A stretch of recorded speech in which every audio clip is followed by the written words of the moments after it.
Hello and welcome to my latest video. As you would have seen from the title, this one is continuing my look at Grand Prix drivers from the past and the present.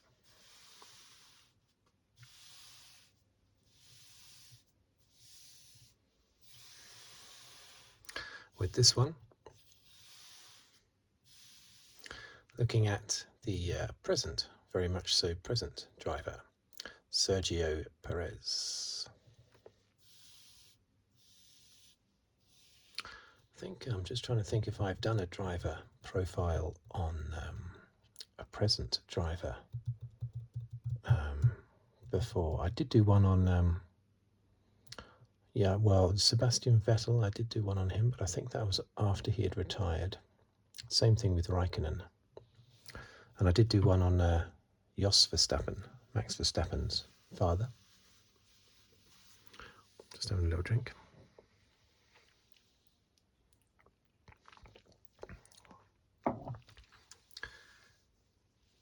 But yeah, I don't think I've done one on a present driver. Anyway, let's dive in. So, Sergio Perez. So all I do basically, if you haven't seen one of these before, it's just a little look at the driver's history, not too in depth, just their results, what teams they've been driving for, how they came into F1, and basically what I think about that driver as well. Is that in focus? It's in focus, isn't it? So, Sergio Perez, Mexican, of course.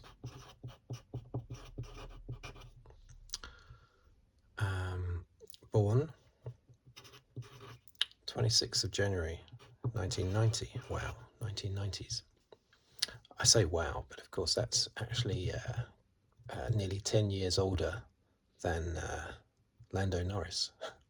And I think Tsunoda is even younger. I think Tsunoda was born is the only driver in the field, or was anyway, last time I looked, that was born in the 2000s.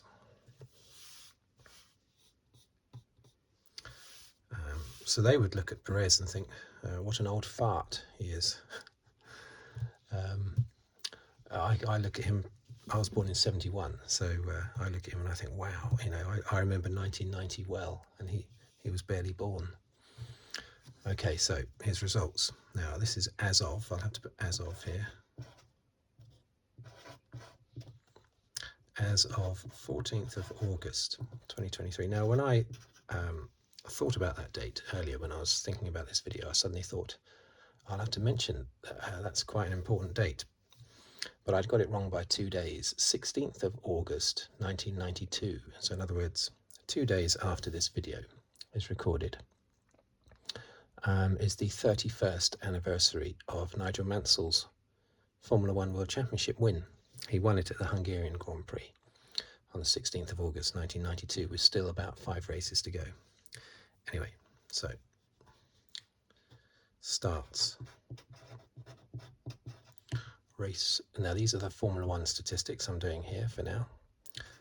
247 race starts, which puts him 11th in the all-time list.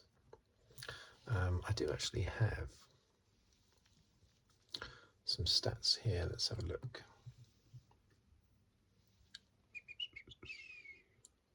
Let's give you a few more details here.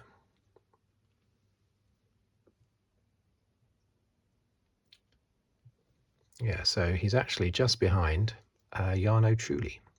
5 races behind Jarno Trulli, and he's 1 race ahead of David Coulthard. So he's in 11th place. So wins, he has 6. Shall I do the same thing again? Maybe. Let's have a look. So just bear with me a moment. So wins, with 6 wins, he's way down the list, of course. Let's just take my watch off because that's going to get in the way a little bit. Okay, so he has 6 wins, yeah, which puts him level with lots of people. Ralf Schumacher, Riccardo Patrese, Jacques Lafitte, Gilles Villeneuve, Jochen Rindt, John Surtees and Tony Brooks. So poles. He's only had 3 pole positions. Only had his first one quite recently, didn't he?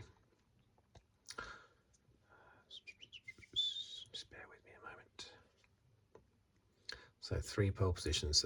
There's loads on 3. We've got Carlos Sainz, Daniel Ricciardo, Teo Fabi, Elio De Angelis, Jody Scheckter, Jean-Pierre Jarier, Dan Gurney,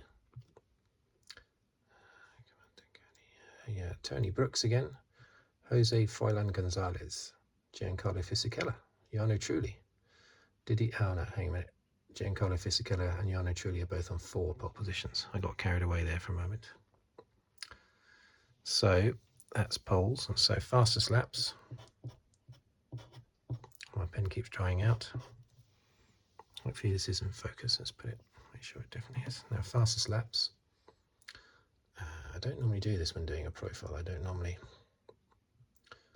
look at these other figures.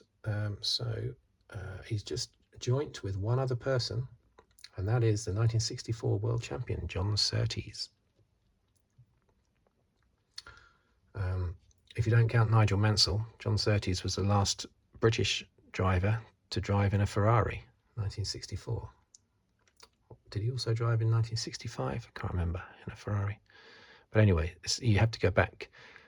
Nigel Mansell was the only person since the mid-60s, the only British driver to race in a Ferrari. That's incredible. That needs to be corrected. So podiums.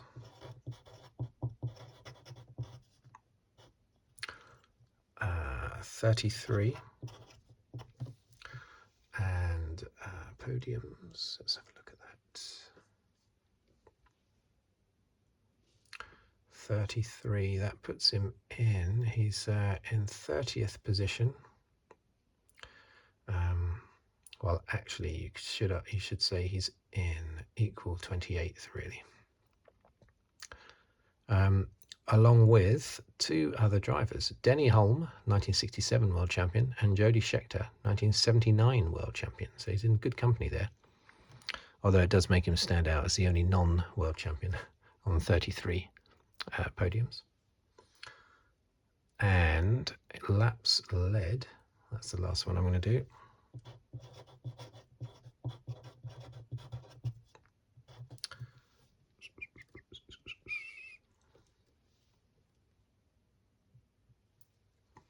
Okay, so laps led, yeah, so he's had quite a lot. 316, mind you, he has won 6 races, isn't he? 369. He's down in 48th place, and he is just ahead of Clay Regazzoni, the first driver to win a race for Williams, and just behind 1970 posthumous world champion Jochen Rindt, the guy who won the championship after he had died, basically.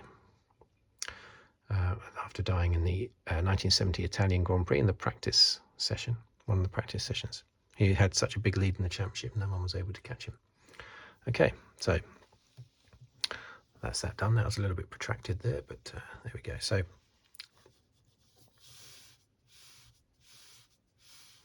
just a couple of interesting stats here before I do any more, and they are that his first win, or his first pole, was, let's put that down, first win, as we know, was the amazing Sakir race.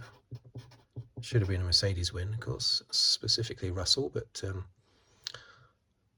Bottas may well have still won that race, but certainly one of them should have won that race. So, first win was Sakir, 2020. Interestingly, his first GP2 win was also at Sakir. And his first pole was Saudi Grand Prix. I'll just put Saudi. I won't put Saudi Arabia. 2022. Now that had been a record in wins, a record 190 races without a win. And it had also been a record 215 races without a pole position. So two unfortunate records. I don't know who I suppose it's Nico Hülkenberg, it might be. He certainly holds the record for the most races without a podium. Possibly for win as well. I don't know if Hülkenberg's ever had a pole position. I think something tells me he's had one, but I'm not entirely certain. Anyway, so Sergio Perez, he began karting in 1996 when he was just 6 years old. And he did, he didn't win any championships in karting, or did he? No, he did, sorry, yeah, I think he did win a championship in karting, yeah. With, I think in 1997, I think he won 8 races and the championship in karting. Before he went up to 2005, I think it was. I say I think because I haven't put that in my notes. In 2005, in the German Formula BMW.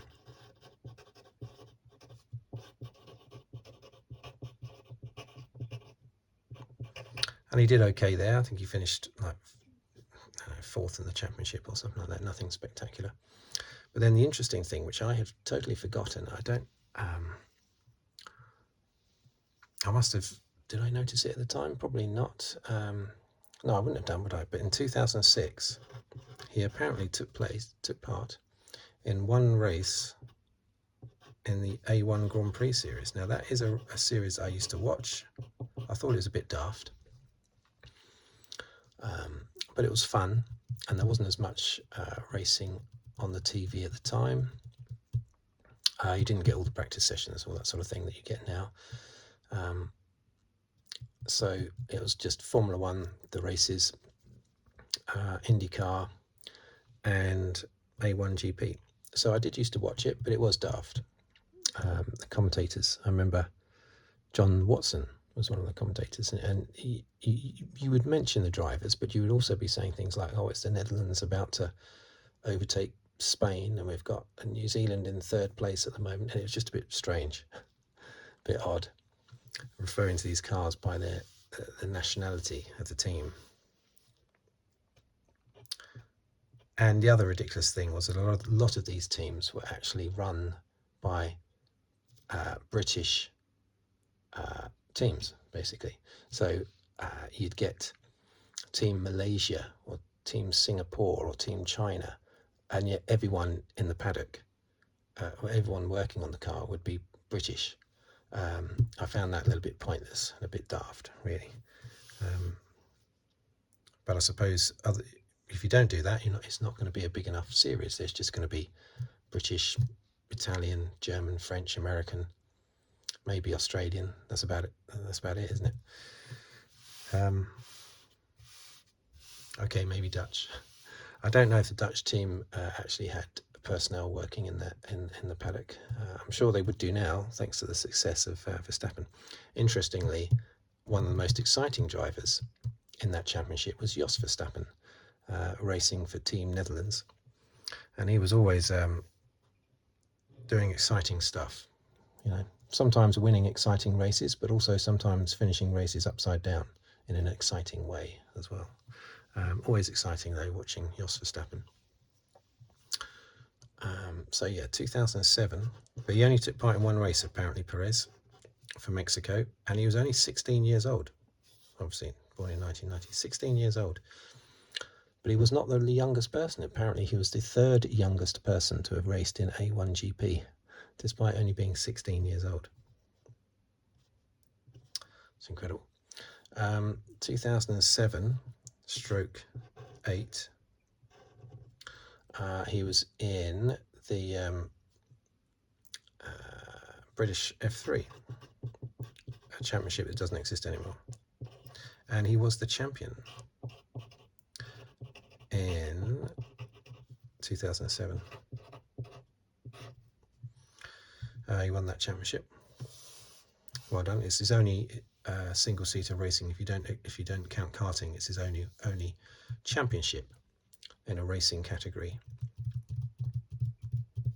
so far. Who knows what's going to happen, because of course he's still going. 2008 to 2009. GP2, the Asia Series. Do you remember that? The Asia Series? It happened in the off-season between GP2 series. It only had about 3 or 4 races in it. I remember Romain Grosjean won that series, I think, the first time. He took, and that's when he had his first win. So he entered GP2 in the Asia Series between 2008 and 2009 GP2 seasons in the winter, basically, our winter, European winter. And he had his first win at Sakir, where, as I said, he also had his, of course, as we know, his first F1 win.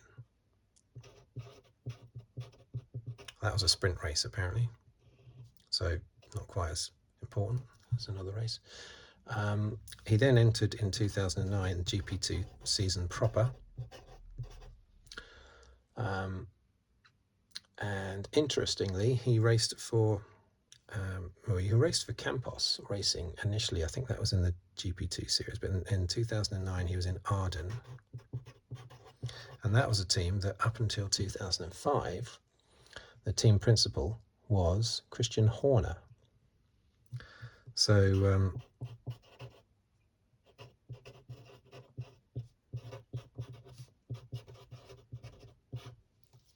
I thought that was quite interesting.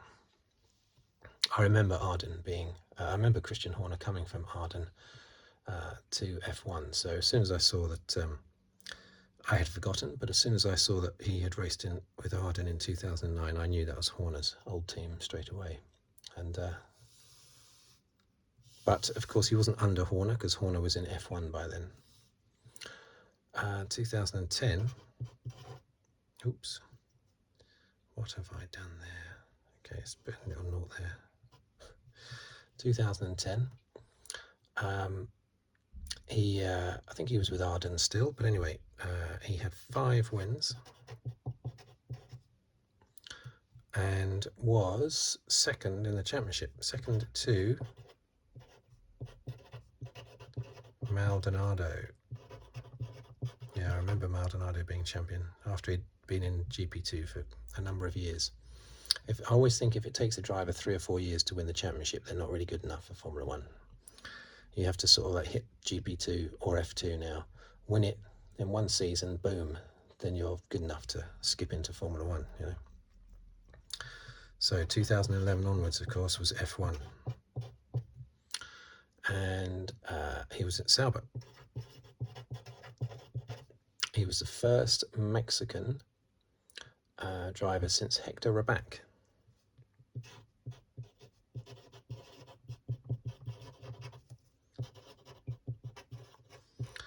Since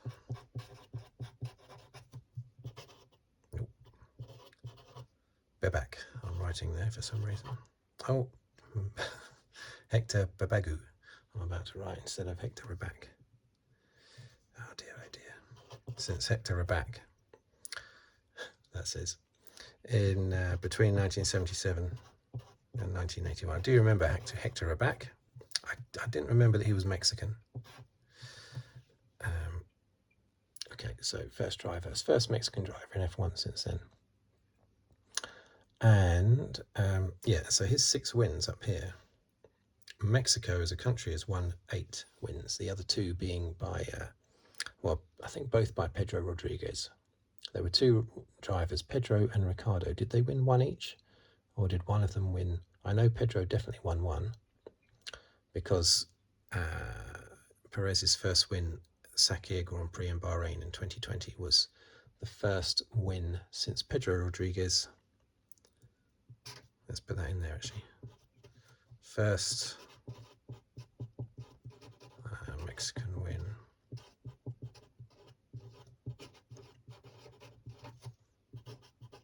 Oh, dear, I'm doing it again. Since Pedro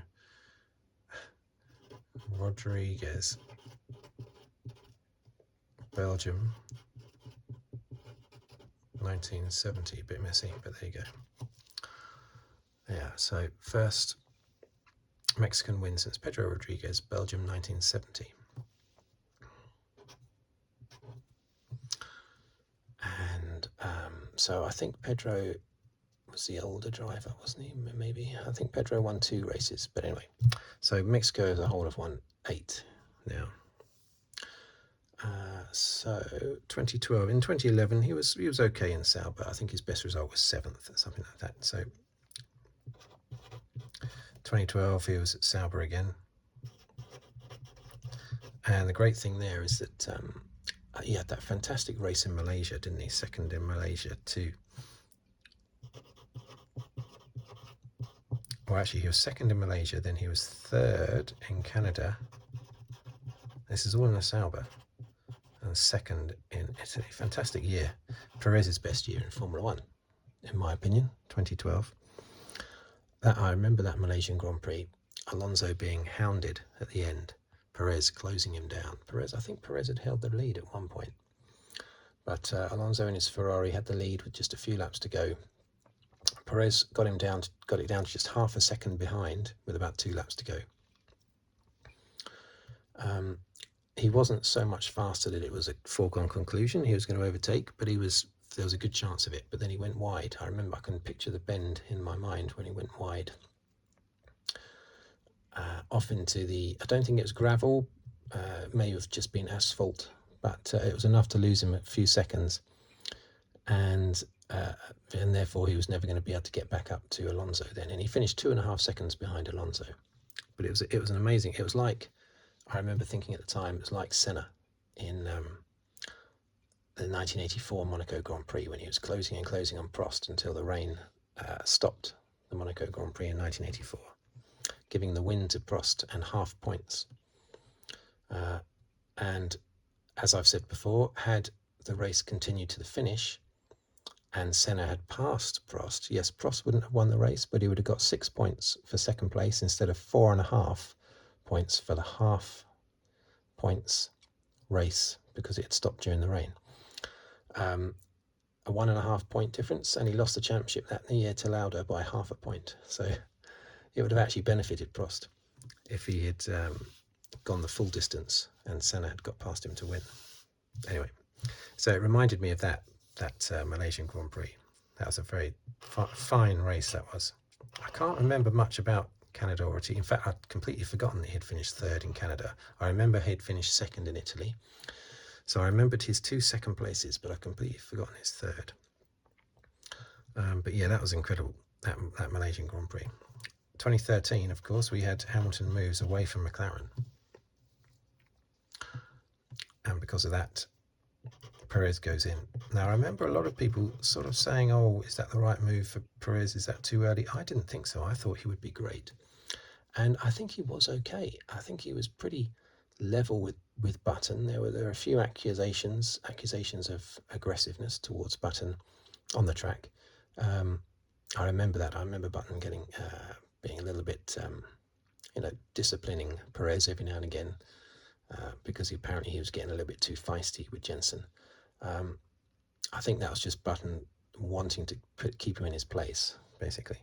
But I thought he was okay. I think he deserved to stay on at McLaren in 2014. Instead, they replaced him in 2014 with Kevin Magnussen, of course. And Magnussen was 3rd in his very first race, but hasn't really done much since. But yeah, I think Perez should have been kept on at McLaren in 2014. I really do. So 2014, so he moved and he went to, of course, his home where he stayed for a long time, Force India. And he stayed there right up until 2018. And he had podiums, he had a number of podiums, most notable for incidents with his teammates over those years. Argy-bargy with Ocon, I think in 2018. He was always having ding-dongs with different people, different teammates, but he was still impressing all the time. Now, he basically stayed with Force India because 2019 It's 2020, he was at Racing Point, but that was basically the same team, just changed ownership. That was all. And of course, that's where he had his famous win.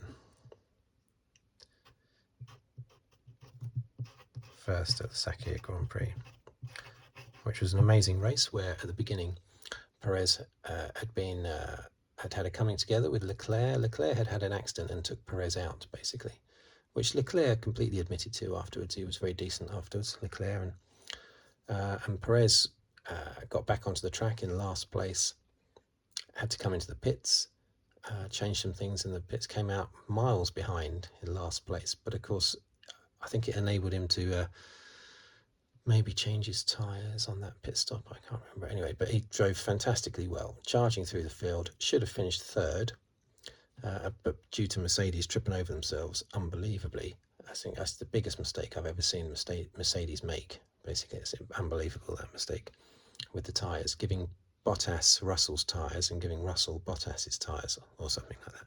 I think they just got the tyres the wrong way around. And you're not allowed to do that, so therefore they had to come in again for another pit stop to change to their correct tyres, which lost them the lead, and then Russell had a puncture as well. So absolute disaster, but fantastic for Perez. But he should really have been third in that race, which would have still been a very, very good race. So basically his wins have been in, how many wins has he had? Yeah, so 2020, he's had one. 2021, because that's what I'm going to put down here, of course, 2021 Red Bull, as we all know. 2021 he scored 1 win. 2022 it was 2 wins. 2023 2 wins so far, as I say. And I would be surprised if he didn't win another race this year, but only if something happens to Verstappen. He's not going to beat Verstappen, I don't think. A possibility at Singapore, maybe, because he is very good on the tight, twisty, scary street circuits. He comes into his 4 there. Azerbaijan, Monaco, Singapore. He's really good on those circuits, and they are extremely difficult circuits. He's fantastic on them. So maybe he will beat Verstappen legitimately this year, maybe at Singapore. But what I would definitely be surprised to find is if he didn't win any races at all. So that should at least be 3 wins. So yeah, 2021 onwards, Red Bull. He's been a good sidekick for Verstappen, just about doing enough to keep Red Bull happy, I think. They don't mind. They don't particularly want him to challenge Verstappen. They don't want friction in the team like they had between Ricciardo and Vettel, or like Mercedes had between Rosberg and Hamilton, McLaren had with Senna and Prost. They don't want that, but they nevertheless want you to be close enough so that you can always finish second or pick up wins when the star driver retires. It's not a nice position for Perez to be in, though. I think he should be in a different team. I don't think he should hang around in Red Bull forever, like Eddie Irvine hung around in Ferrari forever. Eddie Irvine always used to say that he didn't mind that, didn't mind being submissive to Schumacher at Ferrari, because he was in the best car, so he didn't mind. But I think it neuters the driver, basically. It definitely makes them look like they're not even in the championship. Like all these other drivers and teams are trying to beat Verstappen, but of course Perez isn't, because he's his loyal teammate. That's what it feels like. It feels like Perez is not actually in the championship. He's a stand-in for Verstappen if Verstappen has a problem, is what it feels like. He's his sidekick, his stand-in, his body double. That's unfortunately what it feels like. So hopefully he will get out of Red Bull. I think it'll be good, actually, if Ricciardo comes in 2025. I think it'd be better if it happens next year, 2024, but that would be embarrassing for Perez, because that would just like Nick de Vries, if you're bought out of your contract because the team is so desperate to get rid of you before the end of your contract, that's very embarrassing. So it would be terrible if that happened to Perez, embarrassment-wise. But for his career, I think it would be better to get out at the end of this year rather than the end of next year. Ricciardo comes back in. He thinks he'll be able to cope with Verstappen. I don't think so. I think Verstappen will blow Ricciardo away. Verstappen's a better driver now, and Ricciardo is arguably less of a driver now.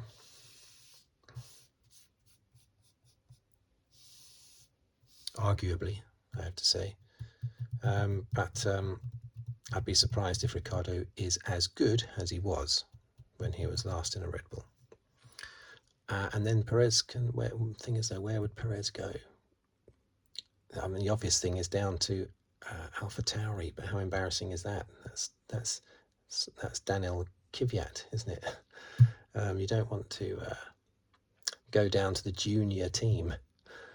He'd have to go to a completely different team, I think.